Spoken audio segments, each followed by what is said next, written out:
बिस्मिल्लाहिर्रहमानिर्रहीम। मोअज़्ज़िज़ नाज़रीन, आज हम माँ कहानी लेकर आपकी खिदमत में हाजिर हैं। फौजिया बोस्की की सफेद चद्दर ओढ़े नजरें झुकाए चुपचाप वहां बैठी रही। जरीना की माँ और अम्मा ने पूरी कहानी सुनाई और बाबा जी सर हिलाते रहे। इन्होंने आंख उठाकर भी फौजिया को नहीं देखा, लेकिन फौजिया ने इन्हें जरूर देखा। वो इनसे खासी मुतासर हुई। बड़ी कम उम्री में वो बड़े ऊंचे रुतबे पर थे। सुर्ख व सफेद बड़ी बड़ी आंखें और जलाली सूरत वाले बुजुर्ग नुमा इंसान, जिनका नाम तो मालूम नहीं था, लेकिन बाबा जी कहलवाते थे, जबकि वो बाबा जी हरगिज ना दिखाई देते थे। फौजिया ने सिर्फ एक बार निगाह भरकर बाबा जी को देखा और इनका हर जवाब देने के लिए इनके करीब बैठ गई। बाबा जी मुंह ही मुंह में कुछ पढ़ते रहे और फिर बोले, घबराने या फिक्र करने की कोई जरूरत नहीं। खतून, आप आइंदा अपनी बहू को ना लाइएगा, बल्कि आप खुद आए और मुझे आपको जो कुछ भी देना होगा मैं आपको देता रहूंगा। अगर आप भी ना आ सके तो अपने साहबजादे यानी इनके शोहर को बेच दे, अल्लाह ताला करम करेगा। फौजिया ने घबराकर सास को देखा तो अम्मा ने फौरन कह दिया, मैं खुद ही आ जाया करूंगी जी। फिर फौजिया चद्दर संभालती हुई सास के साथ बाहर आ गई। इसके बहुत सारे खदशात बाबा को देकर खत्म हो गए थे। इसके हाथ में वो चंद तवीज थे जो सुबह वो शाम पानी में घोलकर पीने थे। कुछ दम की हुई इलायचियां थी और बस। पता नहीं ये इसका ख्याल था या तवीज का असर था कि पहला तवीज हलक से उतरते ही इसे अपने अंदर खुशगवारी सी तब्दीली का एहसास हुआ। दिन भर वो हल्की फुल्की सी रही, न सुस्ती थी, न अफसुर्दगी और ना ही उदासी का नामो निशान था, बल्कि वो सारा दिन खुश और शगुफ्ता रही। दूसरे और तीसरे दिन तो इसके पूरे सरापे पे ऐसा निखार और दिलकशी थी कि शाहद ने चौंक कर इसे देखा। क्या बात है फौजिया, तुम्हें बहुत नुमाया तब्दीली महसूस कर रहा हूँ।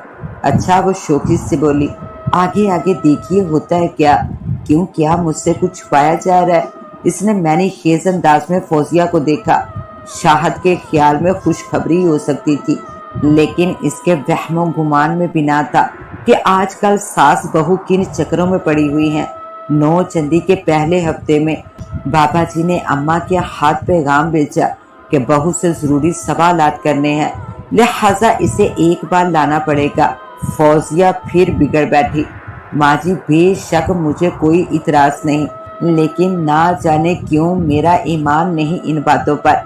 मैं सिर्फ और सिर्फ अल्लाह की जात पर भरोसा रखती हूँ। ये तो वहम है तेरा फौजिया, वरना मैं देख रही हूँ बड़ा फायदा हुआ है तुझे।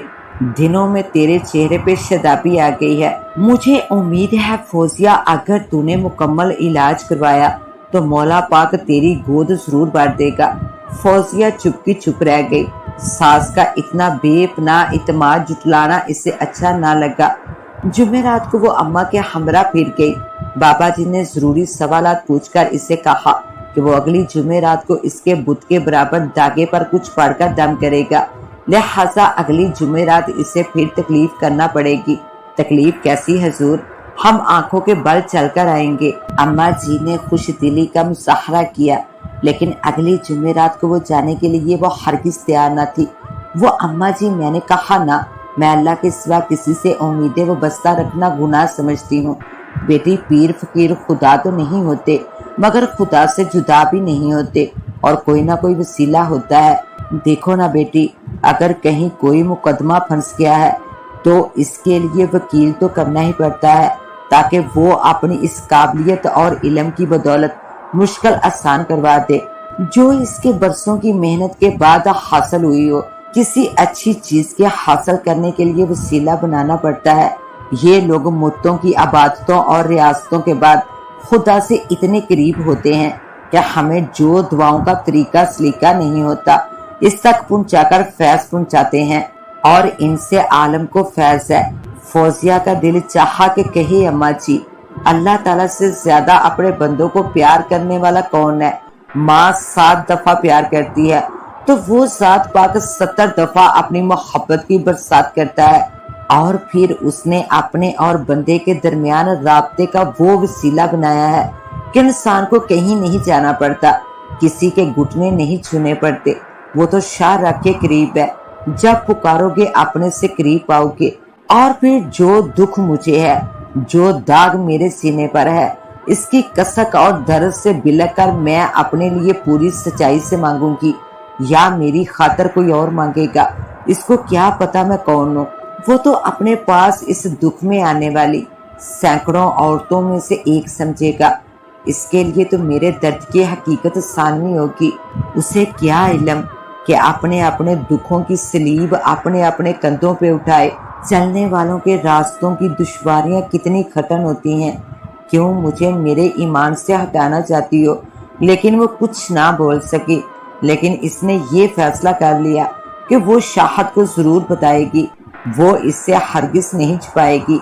ऐसे लोगों की कहानियों पर इसको बेशक यकीन न था, और वो जहालत के हाथों मारी जाने वाली औरतों की दास्तानें सुन सुन कर कांप उठती थी, जो ज़मीर के कटहरे में सारी जिंदगी मुजरम बनकर रह जाती थी। इसने सोच लिया था कि अब अगर शाहद इसे इजाजत देगा तो वो तब ही जाएगी, वरना नहीं जाएगी। उस रोज बुध की 13 और 9 चंदी का दूसरा हफ्ता था। अगला रोज जुमे रात का था और अम्मा के कहने के मुताबिक आज इसके बुत के बराबर उस शख्स ने अमल करना था, जिसके बाद कुदरत इसे गौहर मकसूद अता करने वाला था। वो सोचों में गुम थी और बहुत देर से शाहद इसके सोचों में खोए हुए वजूद को महसूस कर रहा था। फौजिया जी, वो चौंक पड़ी। खैरियत? हाँ, फिर भी एक उलझन है तो बताओ क्या बात है? अम्मा मुझे एक पीर के पास लेकर जाती हैं। तो फिर ये कि मुझे पसंद नहीं तो ना जाओ। तुम्हें बुरा नहीं लगा? इसमें बुरा लगने वाली कौन सी बात है?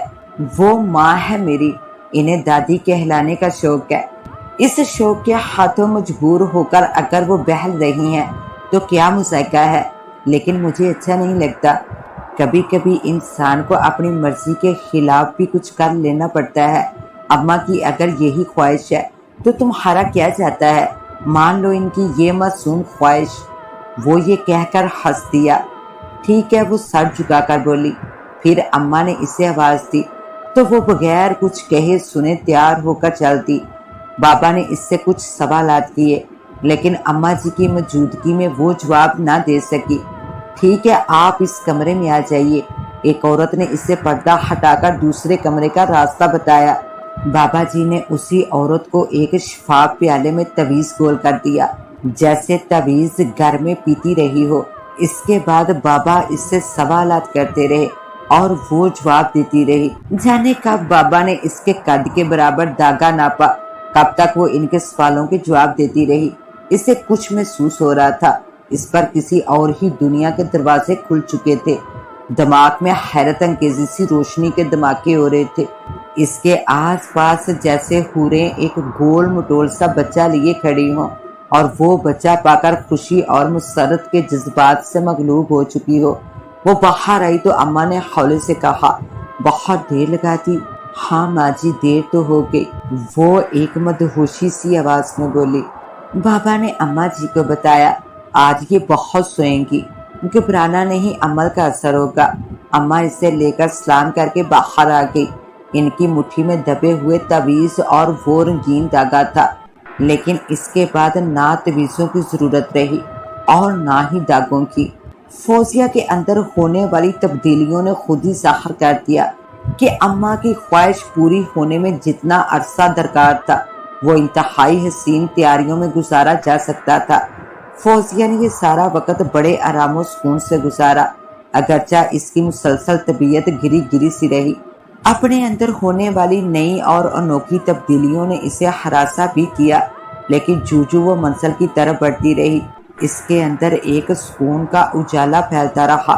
अम्मा और शाहद इसकी नाज बर्दारियां करते तो वो चिढ़ सी जाती। कमाल है, मैं कोई नई माँ तो नहीं बन रही। दुनिया की सारी माएँ इसी वक्त से गुजरती हैं। वो सारा काम काज खुद करती।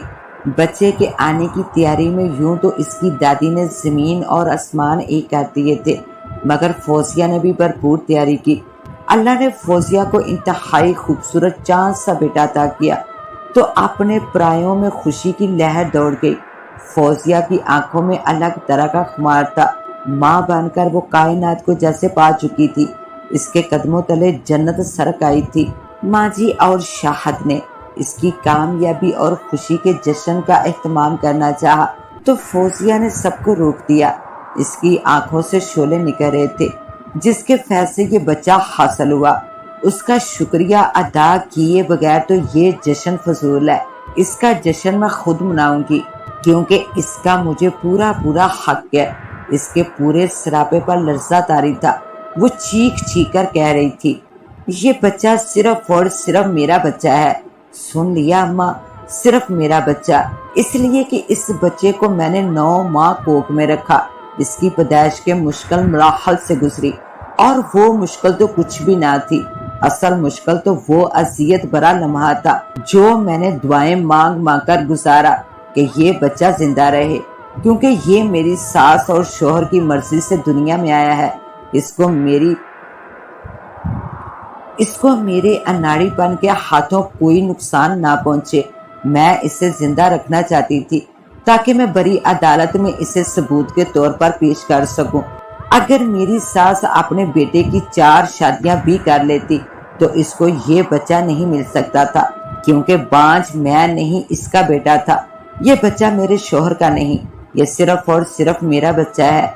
ये बच्चा उस गुंडे बदमाश की करामतों का समर है, जिसके हाथों बच्चे की ख्वाहिश की मारी वो मासूम औरतें अपनी इज्जत की बीन चढ़ाती हैं, जो मेरी तरह अपने शोहर और सास नंद की मर्जी से गुनाह की वजह होती हैं। लेकिन मैं उन बुज़दिल औरतों की तरह ज़मीर की मुजरम नहीं बन सकती। मेरे अंदर इतनी जुर्रत है कि ऐसे गुंडों को सरे बाजार कोड़े लगवा सकूं। शाहद दम्बा खुद था। एक ख्वाहिश ने इसे अपनी बीवी और खुदा के सामने मुजरम से मुजरम बना डाला था।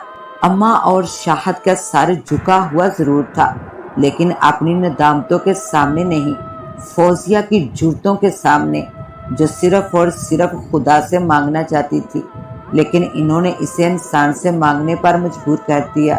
तो मुअज़्ज़ज़ नाज़रीन, कैसी लगी आपको आज की कहानी? अपनी राय से ज़रूर नवाजिएगा। आपकी राय का शिद्दत से इंतज़ार रहेगा। तो इसके साथ ही अपनी होस्ट दुआ वाइस को दें इजाज़त। मिलते हैं इंशाल्लाह एक न्यू वीडियो के साथ। तब तक के लिए अल्लाह निगहबान।